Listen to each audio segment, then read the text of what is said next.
Tonight at 11, a man's in the hospital after being shocked by thousands of volts of electricity. He came in contact with a power line nearly 30 feet in the air. There's always 2 or 3, cars trying to go through once the light changes red. Also, drivers beware. Police are swarming the streets and cracking down on red light runners. And Major League Baseball suspends 13 players for using performance-enhancing drugs. But one slugger refuses to go down without a fight. 8 News at 11 starts now. Good evening, everybody, and thank you so much for joining us for 8 News at 11. I'm Amy Lacey. Christina has the night off tonight. And I'm Juan Gandhi. We're following breaking news tonight in Henrico, where a man's recovering after being badly shot. Fire crews tell us that man was using a bucket truck to trim trees near the intersection of North Camilla Street and East Washington. And while doing that work, his bucket hit a 19,000-volt power line twice, knocking the man out of the bucket. Luckily, he was wearing a harness and was dangling 30 feet above the ground. He was lowered down before fire crews got there. Henrico Fire wants to remind you that you shouldn't work around power lines. Certainly if you're going to be trimming trees and they're anywhere near a line, you need to call Virginia Power or get a professional tree service to take care of those lines or take care of those trimmings for you. The victim was taken to VCU Medical Center in critical condition. Power was knocked out to about 300 homes in the area after the incident. Dominion has since restored service. We'll continue to follow this story throughout the evening. Be sure to tune in to Good Morning Richmond at 4:30 a.m. for the very latest. Also new at 11, stop at a red light or get a big ticket. That's the message police across the country are spreading this week in a nationwide campaign. 8 News senior reporter Nate Eaton joins us now live with a closer look at what officers are doing. Nate? Amy, it's a lesson we all learned in kindergarten. Green means go, yellow means slow down, of course red means stop. But for about 845 of us, well, we need to be reminded of that. That's how many tickets have been issued in Henrico County this year alone for folks running red lights. That's about 4 tickets a day. And if you're one of those who happens to run a red light, we have a warning for you tonight.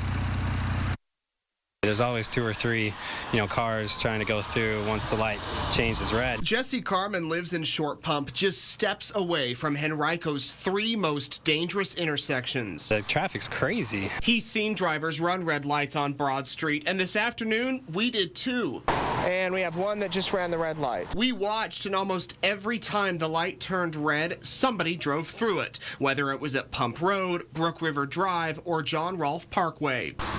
Some cars almost ran the light, but saw our camera and slammed on the brakes, well past the white line. Slow down, take your time. To tackle the problem, Henrico police are participating in the nationwide Stop on Red or Stop on Blue campaign. Being in that hurry, pushing that red light is not going to work out to your advantage in the long run. Marked and undercover cops will saturate the county this week looking for red light runners. I make sure, the car's a good distance away. Lorna Smith has almost been hit while walking by a driver running a red light. She welcomes the crackdown. I think that's very good.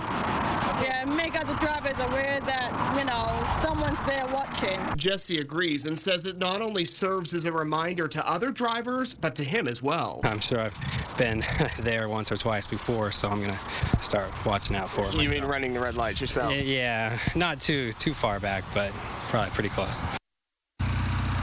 Of course, if you do run that red light, you could face a big fine. Also, points could go on your DMV record. But those things seem minor when you think about what can happen. Of course, every year people are killed either crossing the road or in their vehicles when someone runs a red light.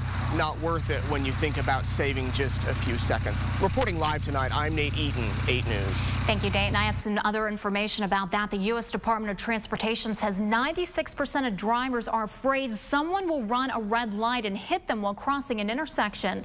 A third say they know someone who has been injured or killed in a red light running crash. And 60% believe that drivers who run red lights do so because they're in a hurry.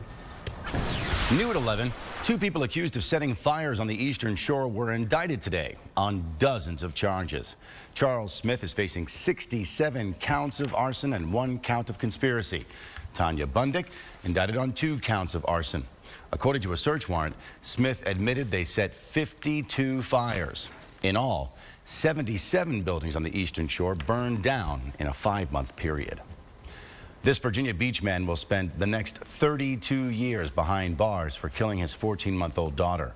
Marcus Brantley was sentenced today. Back in April, he pled guilty to second-degree murder and child endangerment. Investigators say Brantley told them the girl fell and hit her head. Doctors say her injuries were consistent with shaking and battered child syndrome. We're learning new details tonight about the shooting that injured a 22-month-old baby in Danville over the weekend. Police say a 6-year-old child found a .380 semi-automatic handgun and accidentally fired it. The bullet went through a wall and right into the little girl's back while she was playing in another room.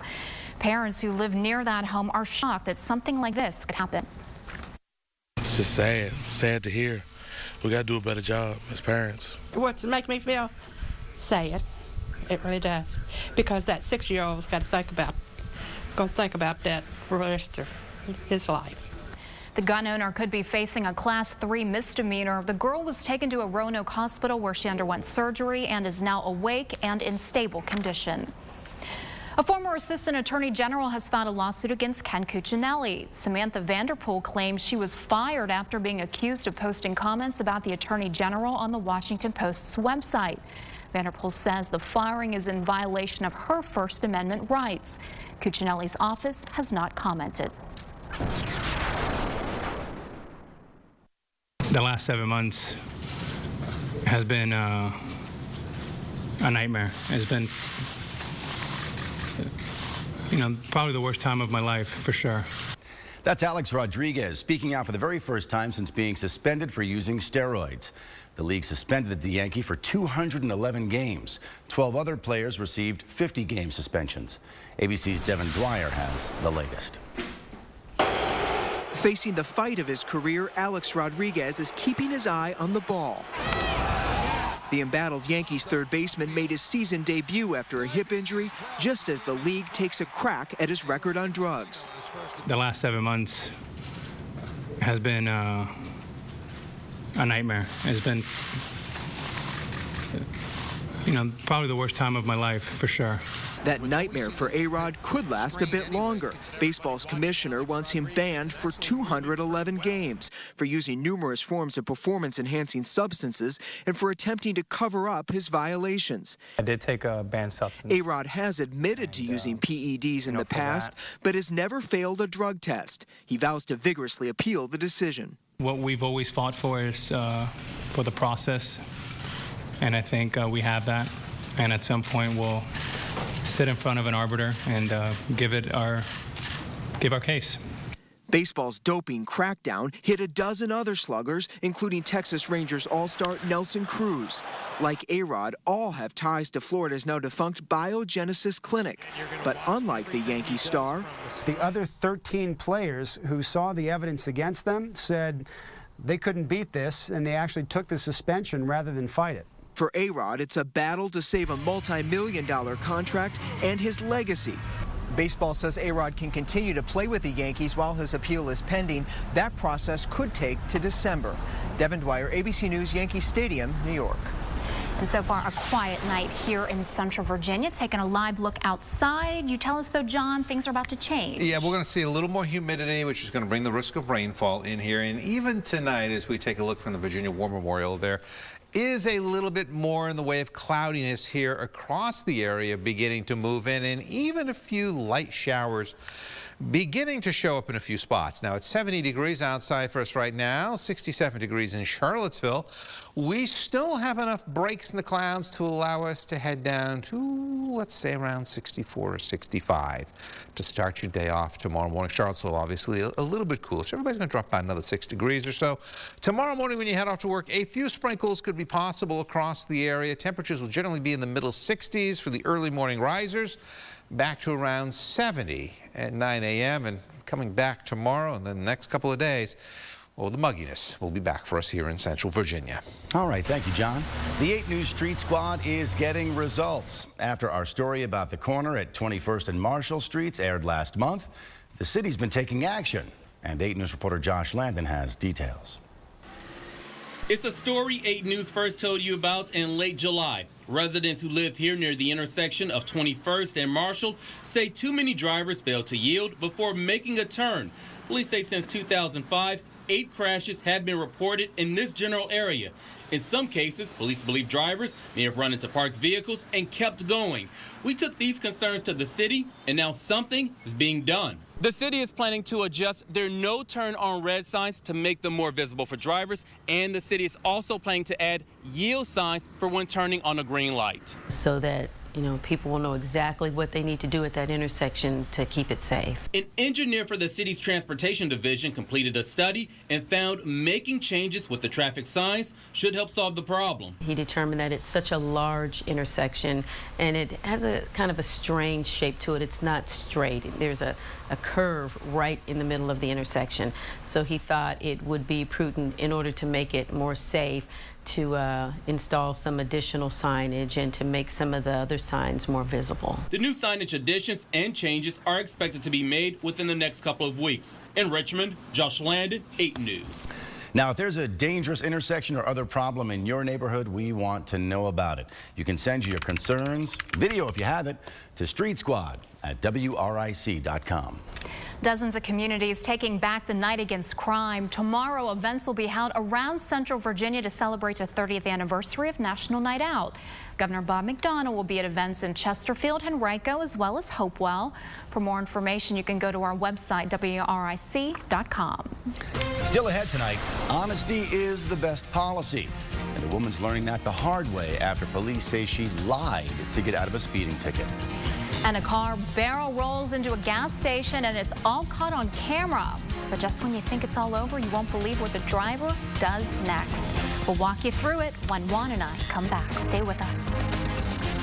Welcome back. American troops around the world are on high alert after a new terror threat from al-Qaeda. 19 consulates and embassies from Africa through the Middle East are closed after a message among senior al-Qaeda operatives was intercepted in Yemen. The threat emanates from and may be focused on occurring in the Arabian Peninsula, but it could potentially be beyond that. In light of those new threats, U.S. military and intelligence assets around the world are being redeployed. Drone surveillance has been stepped up, and analysts are collecting more satellite images trying to pinpoint a possible target. Honesty may be the best policy and one that keeps you out of jail. One woman learned that lesson the hard way when she lied to a state trooper. Now, here's what she said. Police in New Hampshire say Carly Williams was clocked at 82 miles per hour when she pulled over. The 28-year-old claimed that her father was dying and she was racing to a nearby hospital to be by his side, while she was able to convince a veteran trooper with her roadside performance. The trooper, using his best roadside discretion, looking to maintain public safety, but at the same time, appealing to the emotional needs of Miss Williams. He took down the basic information and he set her on her way. Well, following up, the officer learned Williams' father had actually been dead since 2008. He then showed up at her door with the obituary and a pair of handcuffs. She was arrested for driving with a suspended registration as well as speeding. All right, caught on camera, some of the best video you'll see all day. A car crashes and flips into a gas station in Ohio. Watch it, it rolls all the way over. Here's the crazy part, though. Police say no one was hurt. The driver, instead of calling for help, climbs out, as you see here, through the passenger side window, right? And then goes inside for help? No! They try to hail a cab to flee the scene. And get this, the driver hasn't been seen since the crash. In Florida, this enormous Burmese python, an invasive non-native species, was found in a shed. It's 13 feet long, it weighs about 100 pounds, and is 100% scary. The Miami Venom Response Team said it took 5 people to lift that behemoth out of its hiding place. And I don't know about you, John, but after I found that snake in my shed, I'd be hiding myself. You'd probably want to move. Say, goodbye, we're done, take me out of here. So, all right, well, we're going to talk about the dry air that's been over us and the comfortable temperatures heading out in a hurry. here across central Virginia. Moving away from us now, we're starting to look at some areas of disturbed weather back through the nation's midsection. They're going to be with the cluster of storms coming across the plains tonight, others a little further to the north. In the northern plains, this is actually a weather system that will cross through here in about 48 hours. As we head Wednesday night into Thursday, giving us a pretty good chance of showers and thunderstorms. Meanwhile, tonight, here come the clouds advancing down from the northwest over us, as we expected to have happen. So far, there hasn't been much in the way of rainfall working its way in over us, but we're starting to see some showers developing down over the southern part of the state. Take a look at our 4 live local radars, and you can kind of see right through here. This is where some of the action is just starting to form right now, and that's going to give us the possibility of a couple of showers a little later on. 70 degrees outside for us right now, mid-60s as you head out to some of the more rural locations. It's already down to 64 degrees over in Louisa right now, still 70 to 71, as you can see from Fredericksburg down towards West Point and 72 over in Williamsburg. Temperatures tomorrow morning will drop down to about 64 for us here. So it's going to be a pleasant start to the day, but we'll have some clouds around and maybe an early morning sprinkle. So on the forecast for tomorrow, I start you off with a sprinkle in the morning, then an isolated thunderstorm in the afternoon. 79 at noon, high temperature of 83. Again, chance for a couple of showers left over tomorrow morning, some patchy rain. Then it kind of moves on out of the way. And models go a little nuts. We see a bunch of showers popping up in the afternoon. I think there'll be fewer than this, but they are going to be kind of the hit and miss variety. And then tomorrow night's story, it's back to the steam bath for us. Humidity makes a return tomorrow night, and we'll head into Wednesday. Wake up Wednesday with partly sunny skies. Think Wednesday during the day into the afternoon hours. The showers and thunderstorms miss us. Wednesday night and Thursday will be the issue. We're back to 87 degrees for you on Wednesday. Heat and humidity coming back, and it's going to last until this guy shows up over the weekend.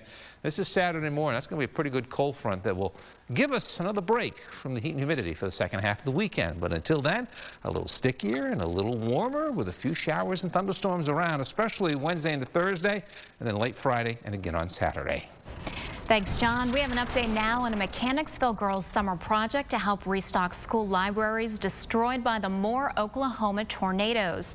Kinsley Arkenstein far exceeded her goal, collecting nearly 4,600 books for Briarwood Elementary and Plaza Tower Elementary. Kinsley loves to read and started that book drive after her school librarian gave her class an assignment to make a difference over the summer. An EF5 tornado tore through Moore on May 20th, killing 24 people and injuring 200 others. Of course, all of us here at 8 News want to say good job, Kinsley. She was such a sweet girl, and she really was dedicated to that project. Absolutely. I mean, no better way to help kids who lost so much in a disaster like that than to send them some stuff to replace it. Absolutely. Something good out of the bad. Speaking of good. Yeah. It's Yanni Karakis. Sure is. Hey, guys. Hi.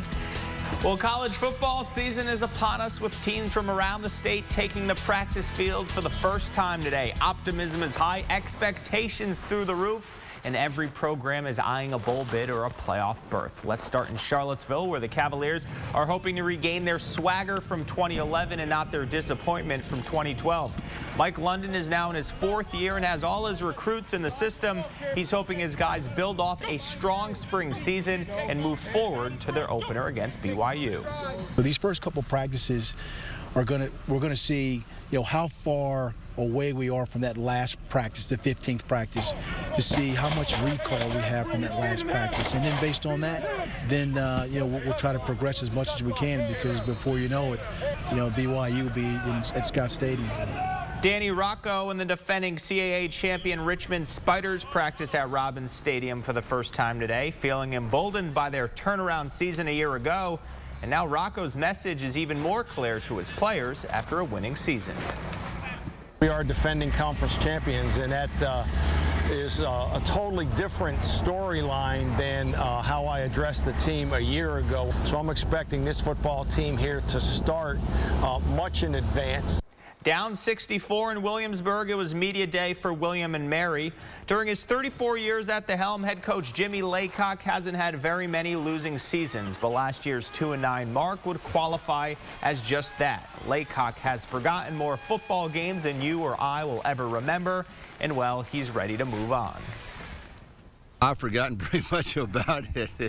It's kind of like your last golf shot, you know. You forget that one and move forward, you know. And then you recognize maybe areas that you feel like you need to improve on, and you know, whether they're personnel or whether it's organization or whether it's scheme. Mickey Matthews and the JMU Dukes are underway in Harrisonburg. Forget all the FBS rumors for another year. Madison is still in the CAA and looking to get back to the FCS playoffs. Matthews knows he has a stud QB in Matoaka product Michael Birdsong. Now it's just finding the guys to put around him. We're just looking for players. We're seeing who, you know, what guys have progressed from last spring and that sort of thing. We really need to establish a backup quarterback if we can. We'll hear from Virginia Tech tomorrow on 8 News. Meanwhile, tough news for Deep Run grad and senior cornerback Antone Exum, who is still recovering from an off-season knee surgery. He won't play in the season opener against Alabama and could need another month or 2 to get back on the field. We talk Redskins right after the break. You can tell the Redskins are getting tired of playing each other. The daily and sometimes heated battles, even resulting in some pushing and shoving like we saw today from D'Angelo Hall and Logan Paulson. With the team's first preseason game slated for Thursday at Tennessee, the Redskins released their depth chart today. No major surprises, and really it's a formality for the NFL, but you have to think if some players look at it and wonder where or if they belong on this 53-man roster.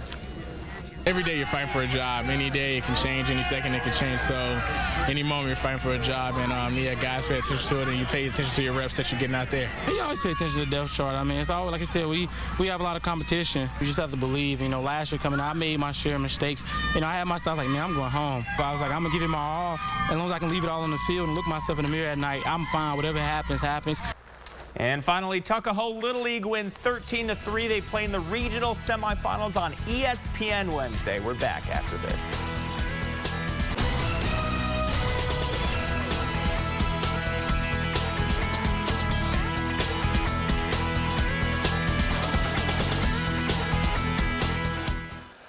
All right, those of you going to training camp tomorrow, more clouds, maybe some scattered showers and thunderstorms, especially for the afternoon workout. Next 8 days, off and on showers and thunderstorms through Saturday.